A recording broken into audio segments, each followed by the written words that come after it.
So I just thought I might say something about the last 2 weeks and what I've still got ahead of me.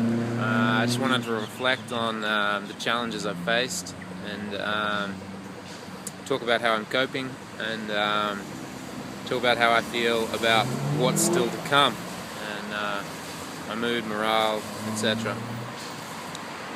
As far as things have gone so far, I'd say it's been pretty sweet. It's cruising well. It's been fine. I've faced all sorts of physical challenges, like obviously some pretty soaring temperatures, and also some storms that have made it pretty damn cold as well. Relatively so, that is. I've covered some pretty massive distances, like 70k and whatnot, and also some shorter ones that make the day easier, but in their own right, they can kind of trick you up, because you think, relative to 40 is short, but it's still 4 hours of running. It's still a marathon, and it still takes its toll. And if you're not prepared every single day for it, you can get even 30 k's in, and that last hour is just sort of agonizing. It takes forever, and so I've had a lot of fun in the last 2 weeks. It's been easy in the sense that I've had so much support. Like I've stayed with family and friends, but at 10 out of the 14 nights so far, I've only stayed in a motel or a hotel 4 times. So I got the hang of that. It's not an issue. It's not difficult in any sense. But when that builds up and repeats, and I start feeling a touch more alone, feeling that factor of solidarity, I don't know, I imagine that'll weigh on my mind, or it'll change the way I think when I'm so self-contained for such a long period of time. So as I look forward to the next 3.5 months, I think about the challenges that are going to come up for me there, and they continue to be the same things, but the face of them changes because the distances increase. It means more time where I've sort of got to be mentally battling pain, motivation, determination, things like that. And as I say, the direct support from family and friends becomes more distant.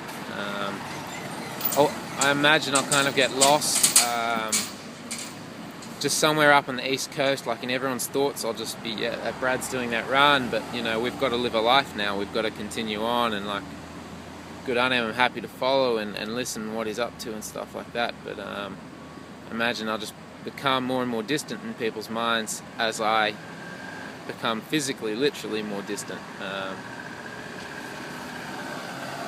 So I think some of the hardest times ahead are obviously going to come in the middle, where I'm, the distance between towns is stepping up, where 70 or 80 k's sort of becomes more regular.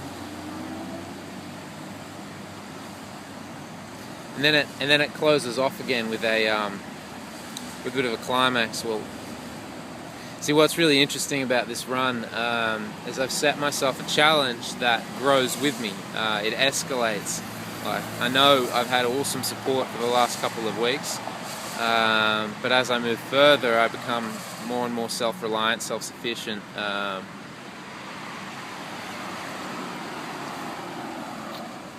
just really have to. That's when I'll really start to find out what's totally coming from me, what's driven from me. So, but then of course, something I haven't talked huge amounts about with everybody is the actual Cape itself. Like, that's just an insane climax. Like, hold your breath, because honestly, it's a great achievement to make it to Sydney, and I'm very happy with myself for that.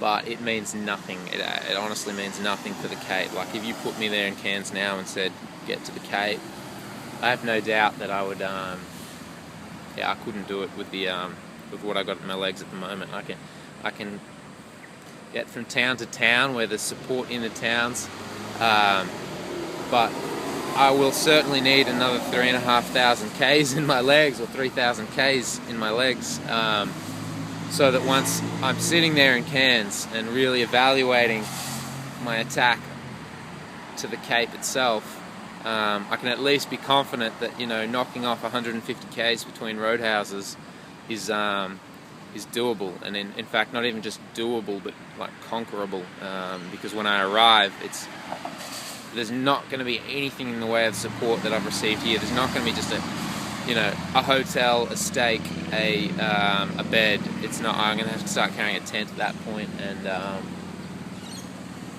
my lift has arrived. So I'll leave it there. I'll talk more about the challenges that I face in the Cape, but for now, I'll just say, yeah, I've had a fantastic last 2 weeks. It's been great fun, and thank you very much for following me. I hope you find that the stories that I have to tell, I'm sure there'll be plenty still to come, you find very interesting. I'm having a great time discovering lots about myself and Australia, and yeah, stay in touch. Okay, thanks. Bye.